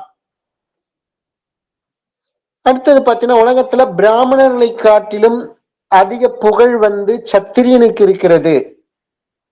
அப்ப சத்திரியன் அது யாருன்னு பாத்தீங்கன்னா, நமக்குள் சித்தமா இருக்கின்ற பிரகாசம், அது நமக்குள் அது வெளிப்படக்கூடிய தன்மை. அது ஒவ்வொருத்தருடைய அந்த சத்திரிய தன்மை என்பதுதான் அவதான் எந்த அளவுக்கு அவங்க வெளி உலகத்துல ஃபேமஸா இருக்காங்க, 4 பேருக்கு அறிந்தவர்களா இருக்கிறாங்க, அது வெளி உலகத்துல அந்த சத்திரிய தன்மை என்பது வெளிப்படக்கூடிய தன்மை. அது சில பேர் ஊர் லெவல்ல ஃபேமஸா இருக்கலாம், ஒருத்தர் தெரு லெவல்ல ஃபேமஸா இருக்கலாம், ஒருத்தர் டிஸ்ட்ரிக்ட் லெவல்ல இருக்கலாம், ஒருத்தர் ஸ்டேட் லெவல்ல இருக்கலாம். எல்லாமே அவருடைய அந்த சித்தம் என்பது அது வெளிப்படக்கூடிய அந்த தன்மையை பொறுத்துதான் வந்து அந்த நிலை என்பது ஏற்படுது. அப்ப அந்த உலகத்துல பிராமணனை காட்டிலும் சத்திரிக்கு இருக்கிறதே, அது எதுன்னு பாத்தீங்கன்னா சித்தமா இருக்கின்ற அந்த பிரகாசம் தான். அந்த சத்தினுடைய தொழில் என்னன்னு பாத்தீங்கன்னா துஷ்ட நிகிரகம், அதாவது சிஷ்ட பரிபாலனம் செய்கின்றது. அது அப்படியே எதுன்னு பாத்தீங்கன்னா, இந்த இடத்துல துஷ்டன் அப்படின்னு எது எதுன்னு பாத்தீங்கன்னா, நமக்குள் இருக்கின்ற அந்த ராக துவேஷங்கள் தான், அததான் துஷ்டன் சொல்றது. அந்த துர்விசாரங்கள், விருப்பு வெறுப்பு, என்ன விருப்பு மேல பற்றோ வெறுப்பு மேல பற்றோ ஏதோ ஒண்ணு, அந்த பற்றுதல் தான் நமக்குள்ள இருக்கக்கூடிய எதிரி. அதுதான் அது. ஏன்னா அதுதான் நம்மளுடைய ஜீவசக்தியான வாயுவை வந்து நமக்குள்ள அது நிலைநிற்க செய்ய விடாம அதோகதியாக்கி கொண்டே இருக்கிறது. அந்த விருப்பம் ஒரு வகையில ஒரு பற்று தான் அது, வெறுப்பும் ஒரு வகையில பற்று தான் அது. எப்ப எண்ணங்கள் ஒண்ணு இருந்தாலே நமக்குள்ள அது வெளியில ஓடிட்டு இருந்தாலே, சுவாசம் என்பது வெளியில ஓடிட்டு இருந்தாலே நமக்குள்ள அது நம்ம ராக துவேஷத்தில் தான் இருக்கின்றோம். ஏன்னா நம்ம ஜீவனை அதன் மூலம் காப்பாற்ற முடியாது, அதோகதியாகி நம்ம இறக்கக்கூடிய நிலைமையில தான் நம்ம அது அழைத்து செல்லும் அது. அப்ப அததான் துஷ்டன் என்று சொல்றது, அந்த ராக துவேஷதான். அததான் அப்படி அந்த ராக துவேஷங்களை வெல்ல வேண்டும். அதுதான் சத்திரனுடைய இயல்பு, அதுதான் சித்தம். ராக துவேஷ துர்விசாரங்களாக. அப்ப சிஷ்டன் என்பது மனம். அப்ப மனதிற்கு இந்த துர்விசாரணை கொண்டு வேதமா இருக்கின்ற அறிவுக்கு தடைகள் வருகிறது, மனம் இயங்குறதால. அந்த தடைகளை சத்திரனா இருக்கிற அந்த பிரகாசத்தால வெட்டி நசிப்பதற்கு மனதிற்கு அறிவை நிறுத்துவதாகும் சிஷ்ட பரிபாலனம். இதுதான். அப்ப வைசியனுடையது யாருன்னு பாத்தீங்கன்னா கோரக்ஷை, கிருஷி, வாணிபம், இந்த தொழில் சொல்லுது. அப்ப புத்தி இருக்கிறவன் தான் தொழில் செய்ய முடியும், புத்தி இல்லாதவங்களால தொழில் சரியா செய்ய முடியாது, நஷ்டம்தான் வரும் அதுல. உண்மையில என்னன்னு பாத்தீங்கன்னா கோ என்பது இந்த இடத்துல சப்தம். புது உலகத்துல பசு அப்படிங்கிறது கோன்னு சொல்றது. ஆனா உண்மையில இந்த இடத்துல பாத்தீங்கன்னா கோ என்பது சப்தம். அந்த சப்தத்தை ரட்சிக்க வேண்டியது புத்தியாகும். கிருஷி, வாணிபம் முதலியாக புத்தி உள்ளவனே செய்கின்ற அவனால் தான் செய்ய முடியாதது. இது இல்லாம உலகத்துல புத்தி இல்லாதவன் அது அவனால வந்து ஒரு தொழிலும் செய்ய முடியாது. சாதாரணமாக ஒரு பேசுவதற்கு கூட ஒரு தனிப்பட்ட திறமை வேண்டும், அதுக்கெல்லாம் அந்த புத்தி என்பது இருக்க வேண்டும். அப்ப அந்த புத்தியா இருக்கிற அந்த வைசியன் கோர வினை ரட்சிக்க வேண்டாம். எப்படின்னா தன்னிலிருந்து உண்டாகிற அந்த சத்தத்தை தன்னில் தானே நிலை நிறுத்த வேண்டும்.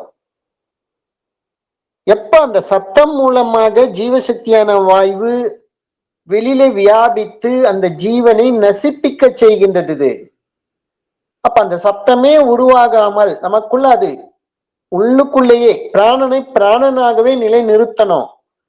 அப்ப தன்னுடைய சத்தத்தை நசிக்காமல் தன்னில் தானே நிலை நிறுத்துகிறோமோ அப்பதான் கிருஷி ஆகிறது. கிருஷி என்பது விவசாயம். அதுதான் இதுதான் நமக்குள்ள விவசாயம் என்பது. நம்மளுடைய ஜீவசக்தியான வாயுவை வெளியில விரயம் செய்யாமல் நமக்குள்ளே நிலைநிறுத்துவதா இந்த இடத்துல கிருஷி ஆகிறது.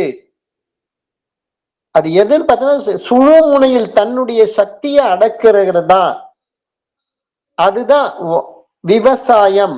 அதுதான் எப்போது சப்தம் தான், அப்பதான் அந்த சப்தம்ன்றது நமக்குள்ள அது லயிக்குது. இதுதான் கிருஷி. இந்த மாதிரி கிருஷி செய்கின்ற இந்த சக்தியை கொண்டு தன்னில் தானே வியாபிக்க செய்வதுதான் இதுதான் வந்து வியாபாரம் என்று சொல்றது. அப்ப நம்ம இது வரைக்கும் என்ன நினைச்சிட்டோம், வாணிபம் செய்யறது, விவசாயம் செய்யறது, பசுக்களை காப்பாற்றுவது, இதெல்லாம் தான் நம்ம வைசியனுடைய தொழில் நினைச்சோம். ஆனா உண்மையில ஞானபேதா இந்த இடத்துல என்னன்னு சொல்றாரு பாத்தீங்கன்னா, நமக்குள்ள அந்த சப்த ரூபமாக அந்த ஜீவசக்தியான வாயு வெளியில விரயமாகி கொண்டே போகிறது. அந்த ஜீவனன்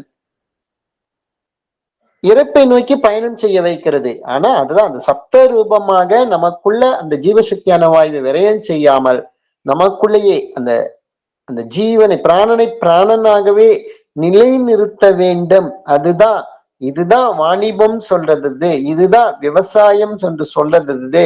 இததான் இந்த மாதிரி இததான் இது பண்ணி இததான் இந்த மாதிரி மனதை வெளியில வியாபிக்க விடாமல் சப்த ரூபமாக வியாபிக்க விடாமல் அதை தன்னில் தானே அதை பிராணனை பிராணனாகவே அப்படியே நிலைநிறுத்துவது, அதுதான் மனதுக்கு செய்ய வேண்டிய உபகரணம். அதுதான் அப்பதான் வைசியெல்லாம் அவர்லாம் சம்பாதிச்சதெல்லாம் பிராமணருக்கு கொடுக்கணும்ன்றது இதுதான் அங்கது. அந்த மனதை அந்த பிராணனை அது மனம் மூலமாக விரயமாக விடாமல் சப்த ரூபமாக விரயமாக விடாமல் தன்னில் தானே நிலைநிறுத்த வேண்டும். அதுதான்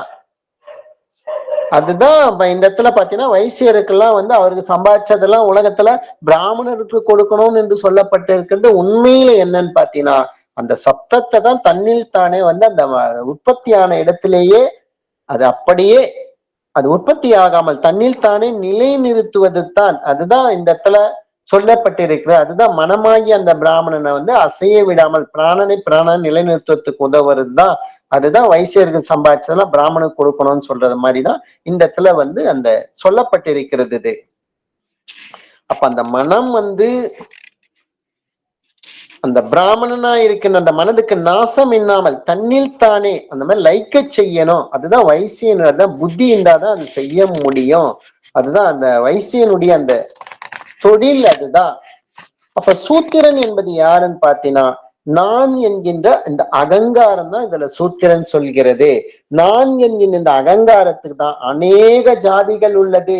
ஜாதிகள் என்று எதுன்னு சொன்னா பல வகையான எண்ணங்களுடைய விசாரங்கள். அதாவது நாஸ்தானி மானி பண்டிதன், மற்றவர்லாம் சண்டாளன் மூடன் பறையன், இந்த மாதிரி ஒரு மாச்சரிய பாவம், ஒருத்தருக்கு ஒருத்தர் பகை உண்டாக்கக்கூடிய பாகை, இந்த மாதிரி பலவிதமான விசாரங்களான இந்த எண்ணங்கள் தான் சூத்திரன்கள் என்று சொல்றது. சண்டாளன் அப்படின்னு சொல்றது திருடுவது, பொய் சொல்லுவது, சதி செய்வது, கொலை செய்வது, விபச்சரிப்பது, திருடுவது, நம்மளுடைய அந்த சுக்கிலத்தை நாமே திருடி செலவு பண்றோம். இதான் சூத்திரன். பொய் சொல்லுவது, அதற்காக எந்த நிலையில வேணாலும் நம்ம பொய் சொல்றது. அப்போ தன்னுடைய ஜீவனை தனக்குள்ள நிலைநிறுத்தாம ஏதோ ஒரு சாக்கு சொல்லின்னு எனக்கு வேலை இருக்குது, இது இருக்குது, எனக்கு தொழில் மூலமாக பண்ண முடியல, எனக்கு குடும்பம் இருக்குதால என்னால வித்தை பண்ண முடியல, அப்படி இருந்தாலும் ஏதோ ஒரு பொய் சொல்லிட்டே இருக்கிறது. எனக்கு டைம் கிடைக்கல, அதால என்னால வித்தை பண்றது முடியல, அந்த மாதிரி பொய் சொல்றது, சதி செய்வது. அப்ப நம்ம ஜீவனுக்கே நம்ம சதி செய்யறோம், அதையே அதோகதி ஆக்குறோம். கொலை செய்வது, நம்ம ஜீவனை நாம தான் கொல்றோம், வேற யாரும் இல்லை. வெறுப்பு விருப்பு வெறுப்பு பொறாமை கோபம் இந்த மாதிரி குணத்தால நம்மளே கொலை செய்யறோம். விபச்சரிப்பது, நம்முடைய ஜீவனுக்கு அந்த நன்றி விசுவாசமாக இல்லாமல் புறத்தே உள்ள அந்த பணம் வீடு காரு அந்த மாதிரி வெளியில கொள்ள பற்றுதல், அதுதான் விபச்சரிப்பது. இதனால துர்விருத்திகள் தான் கெட்ட தொழில்கள் செய்கின்றன. இதுதான் சூத்திரனுடைய தொழில். இந்த கெட்ட தொழில்கள் செய்கிறது தான். இந்த மாதிரி செய்யணும்ன்ற ஒரு எண்ணங்களுக்கு தான் பலவிதமான ஜாதிகள் இததான் சொல்றது. இததான் மிகவும் தூர நிறுத்துவதும் சொல்லப்பட்டிருக்கிறது. உண்மையில உலகத்துல எப்படி புரிஞ்சிருக்காங்க, பிராமணர்களா சூத்திரங்களை பார்த்தாலே அவர்களை தொட்டாலே குறிப்பிட்ட தொலைவுல பார்த்தாலே குளிக்கணும், அவர்களை தூரம் நிறுத்தணும், பக்கத்துல அண்டை விடக்கூடாதுன்னு சொல்லப்பட்டிருக்கிறது. அது உண்மையில கிடையாதது. இந்த மனமானது பலவித துர்விசாரங்களைத்தான் தூர நிறுத்த வேண்டும். அததான் இந்த இடத்துல சொல்லி இருக்கு. அதுதான் அத துர்விசாரங்களை தீண்டக்கூடாதது. அதுதான் இந்த இடத்துல சூத்திரர்களை தீண்டக்கூடாதுன்னு அப்படின்னு சொன்னதுக்கு இதுதான் காரணம். இதெல்லாம் சூத்திரர்கள் அநேக ஜாதிகள் இருக்கிறது இதால் தான் சொல்றது. அப்ப சூத்திரனா இருக்கிற இந்த அகங்காரத்தினால் உண்டாக்கப்பட்ட இப்ப சொன்ன மாதிரி இந்த விசாரங்களையும் தொழில் இதெல்லாம் விட்டுட்டு பிராமணனா இருக்கிற அந்த மனதினுடைய பாத சேவையாகம் செய்ய வேண்டியது. அப்ப அந்த சூத்திரனுடைய அகங்காரத்துடைய நிலை என்னன்னா, அது உற்பத்தியான இடத்திலேயே அந்த மனதினில் தான் அது அகங்காரம் உற்பத்தி ஆச்சு. அதே இடத்திலே போய் அது சரண்டர் ஆகணும். அது உற்பத்தி ஆகாமல், அது ஜீவ பிராணனை விரயமாக்காமல் அது மனதுக்கு அது ஒத்துழைக்கணும். அதுக்குதான் பாத்தீங்கன்னா பாதம் என்பது ஏற்கனவே நம்ம பார்த்திருக்கோம். வாக்கு, பாணி, பாயு, பாதம், பாயு, உபஸ்தன்ற முறையில ஏற்கனவே நம்ம ஞான இந்திரியங்கள் என்ற முறையில விளக்கம் சொல்ல பார்க்கிறோம். அதாவது அடிஸ்தானம் பாதம் என்பது அதுக்குதான் அந்த அகங்காரம் உற்பத்தி ஆகாமல் அது அந்த இடத்திலேயே அது சேவை செய்யணும். அப்பதான் அந்த மனம் என்பது அடங்கிய மனமாக இருக்கும். அதுதான் அந்த இடத்துல பாத சேவைன்னு சொல்றது. அந்த மனதினுடைய இந்த ஸ்தானமான அந்த புருவ மத்தியத்தை சேவிக்கிறது. அதுதான் சொல்லுது. இதுதான் அகங்காரணமாக இருக்கின்ற அந்த சூத்திரனுடைய தொழில். இது இல்லாம நான் பிராமணன் ஆகும், எனக்குதான் வேத சாஸ்திரங்கள் புராணங்கள்லாம் தெரியும் எனக்கணும், அதாவது எனக்கு மட்டும்தான் இது படிக்கிறதுக்கு தகுதி இருக்கு, மற்றவர் யாருக்கும் இதெல்லாம் படிக்க கூடாதது, இந்த மாதிரிலாம் நினைச்சிட்டு இருக்கவங்கள உண்மையில சண்டாளர்கள். அவர்கள்லாம் அசுத்தனாகும், அவர்களை தான் தூர நிறுத்த வேண்டும். அப்படி அபிமானித்து கொண்டு இந்த மாதிரி அகங்காரத்தினுடைய சேஷ்டைகளான களவு, கொலை, விபச்சாரம், இந்த மாதிரி சண்டாள தொழில்களை செய்வர்கள் யாரோ அவர்கள்லாம் சண்டாளர்கள். அவர்கள்லாம் உண்மையான பிராமணர்கள் அல்லர். அப்ப பிராமணர் என்பவர் யாருன்னு பார்த்தீங்கன்னா, தன்னிலிருந்து நமக்குள்ள சலித்து அந்த வெளி உள்ள வியாபிக்கின்ற அந்த மனதை தானாய் நித்தியமா இருக்கிற தன்னில் தானே லயிக்க வேண்டும். இப்பதான் நித்திய வஸ்து விவேகம் பார்த்தோமே, அதை அறிஞ்சு தன்னில் தானே லயிக்க வேண்டும். அந்த லயிச்சு தானாய் தன்மயமாக ஆகணும். அவங்கதான் உண்மையில பிராமணர்.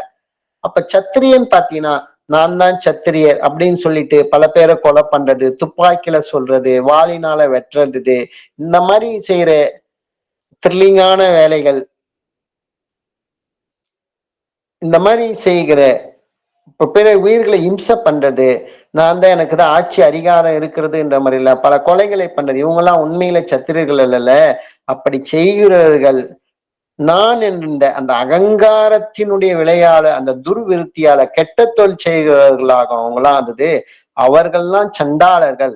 உண்மையில சத்திரியன் என்பது யாருன்னு பாத்தீங்கன்னா, தன்னுடைய ஜீவனை தன்னில் பிரகாசிப்பது, அது வெளியில போய் பிரகாசிக்க விடாம தனக்குள்ளேயே அது பிரகாசித்து ராக துவேஷங்களா இருக்கின்ற அந்த சத்துருக்களை அதை நசிப்பித்து தன்னுடைய மனதுக்கு யாதொரு அசைவும் இல்லாமல், அப்ப அந்த மனம் அசைது எண்ணங்கள் மூலமா, அந்த எண்ணங்களை தான் அதை துர்விசாரம் சொல்லுது. அததான் அந்த விசாரங்களை எடுக்க சொல்லுது. அந்த மனதை அசைவில்லாமல் நிலைக்க செல்லும்.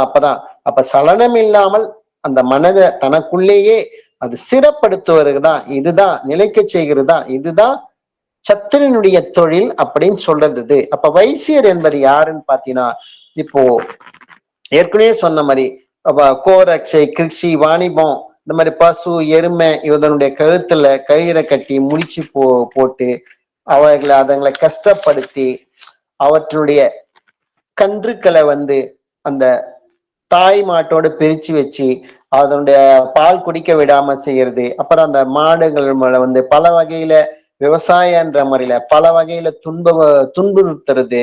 வியாபாரம் என்ற முறையில பாத்தீங்கன்னா அந்த பல சரக்குகளை கலப்படம் செய்து அதிக விலைக்கு கொள்ளை லாபம்ன்ற முறையில விற்கிறது, இடையில முரண்பாடு பண்றது, இந்த மாதிரிலாம் செய்வர்களா உண்மையில வைசியர் என்பது கிடையாதது. இந்த மாதிரி செய்கிறவர்கள அகங்காரத்தின் விளைவால துர்விருத்தியால செய்கிறவங்களோ அவர்களும் இந்த இடத்துல சண்டாளர்கள் தான் ஆவார்கள்.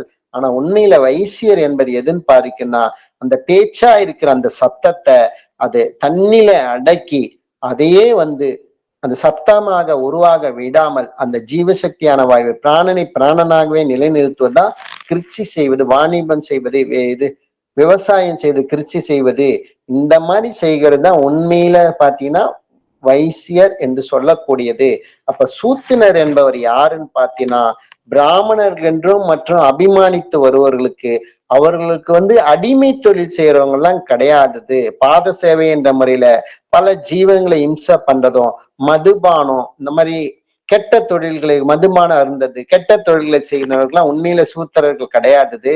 அகங்காரத்தினுடைய விருத்தியால செய்கின்றவர்கள் இதெல்லாம் அகங்காரத்தினுடைய விருத்தியால தான் செய்யறது.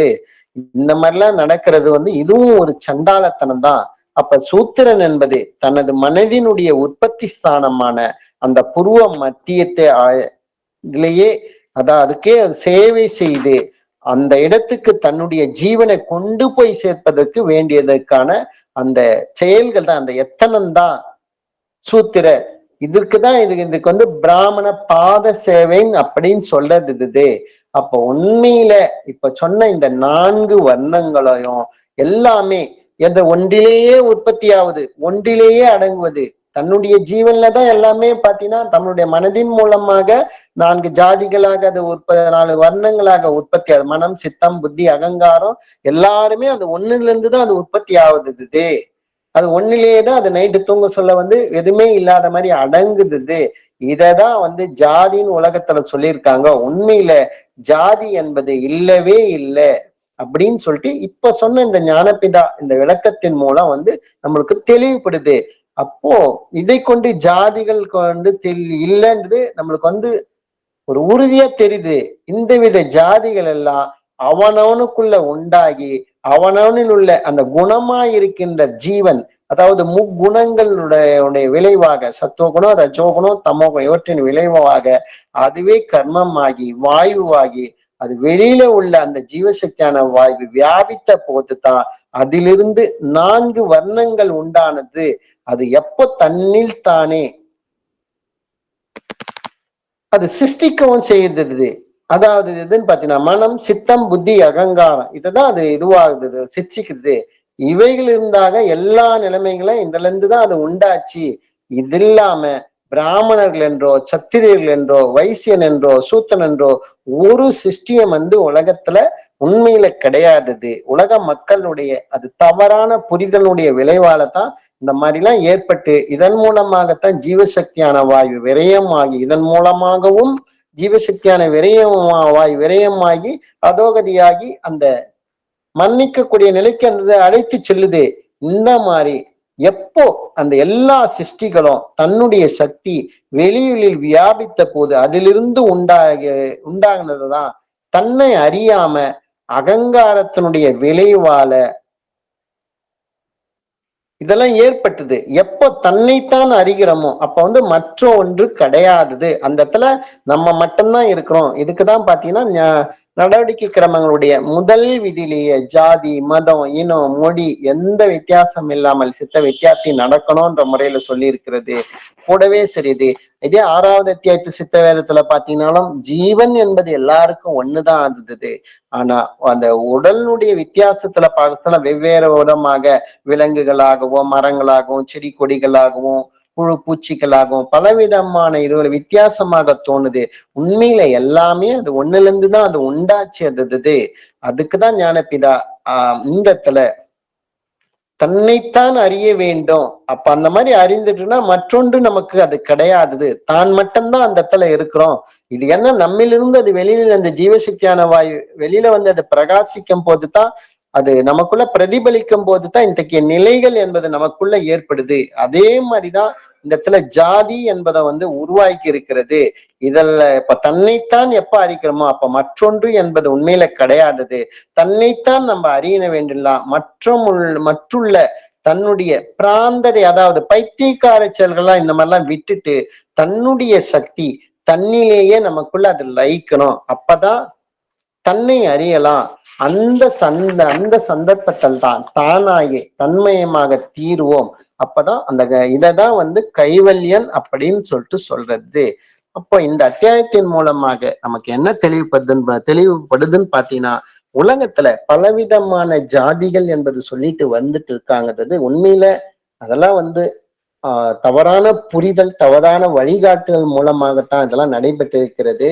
வேதத்துல இருக்குன்னு சொல்லியிருக்கு. ஆனா இதனுடைய உண்மையான அர்த்தம் என்ன என்பதுதான் ஞானபிதா வந்து அது நமக்குள்ளேயே உருவாகக்கூடிய அந்த துர்விசாரங்களுடைய விளைவாகத்தான் இந்த ஜாதிகள் என்பதை உருவாக்கிறது தவிர, அத்தகைய விசாரங்களாக அந்த மாதிரி ஜீவசக்தியான வாய்வை அது வெளியில வியாபிக்கிறது, அந்த மாதிரி வியாபிக்க விடாமல் நமக்குள்ளேயே அது நிலை நிறுத்தும் போதுதான் நம்ம அந்த கைவல்யம் நிலையை நம்ம பெற முடியும். அது உண்மையில உலகத்துல ஜாதிகள் என்பது கிடையவே கிடையாது என்பதுதான் ஞானபிதா இந்த அத்தியாயத்தின் மூலமா நமக்கு அறிவுறுத்திருக்கிறாரு.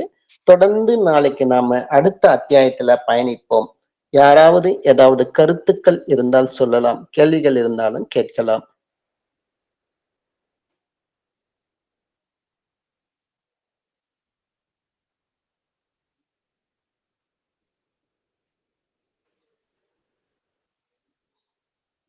சரிங்கய்யா. இப்ப நிறைவு பண்றதுக்கு முன்னாடி, இப்ப இன்னைக்கு சொன்ன இந்த 4 ஜாதிகள் அப்படின்ற முறையில கூட சரியது.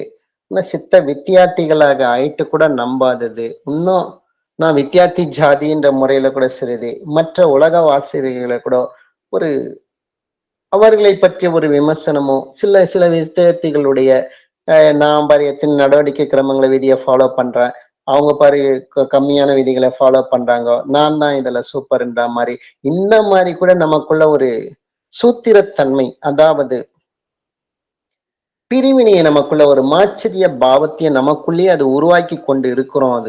இதெல்லாம் சித்த வித்தியார்த்திகள் விட்டுட்டு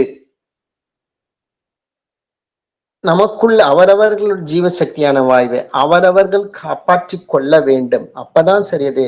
நம்ம வித்தை வாங்கும் போது சாமிக்கு கொடுத்த அந்த உறுதிமொழி, மனதாலும் வாக்காலும் கர்மத்தாலும் என்னுடைய மனசாட்சிக்கு விரோதமாக நடக்க மாட்டேன் என்ற ஒரு உறுதிமொழி கொடுத்தல, அதெல்லாம் அதை முழுமையாக நம்ம கடைபிடிக்கணும்னா இந்த மாதிரி நமக்குள் இருக்கக்கூடிய இந்த சூத்திர பாவம் அதெல்லாம் விட்டுட்டு துர்விசாரங்கள், அநேக ஜாதிகள் இதைதான் சொல்லிட்டாரு, அந்த மாதிரி விட்டுட்டு உபஜீவனத்துக்காக தேவைக்கு மட்டும்தான் நம்மளுடைய பிராணனை நம்ம செலவழிக்கிறது கூடவே சிறிது, அந்த சூழ்நிலையில கூட சிறிது நமக்குள்ள அந்த சதா பிராணாயாமம் என்ற முறையில நடைபெற செய்யும் போது மட்டும்தான் சிறிது நம்ம ஞானபிதாவுக்கு கொடுத்த வாக்க முழுமையாக கடைபிடிக்கிறோம் என்ற விதத்துல அப்பதான் 100% சக்சஸ்ஃபுல் என்பது அடையும். அப்பதான் தன்னுடைய பிராணனை தனக்குள்ளேயே ஆசைய விடாமல் நிலைநிறுத்துவதற்கு அது உதவியாக இருக்கும் என்பதுதான்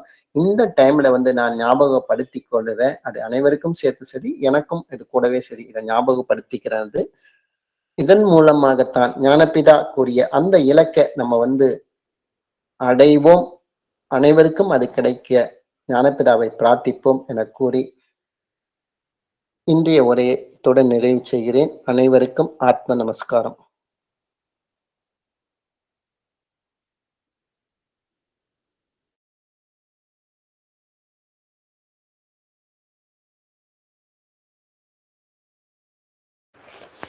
அனைவருக்கும் நமஸ்காரம். நன்றி.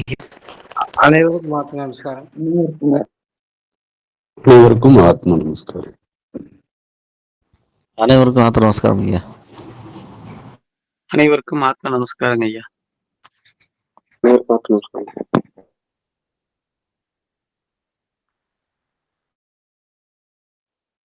அனைவருக்கும் ஆத்ம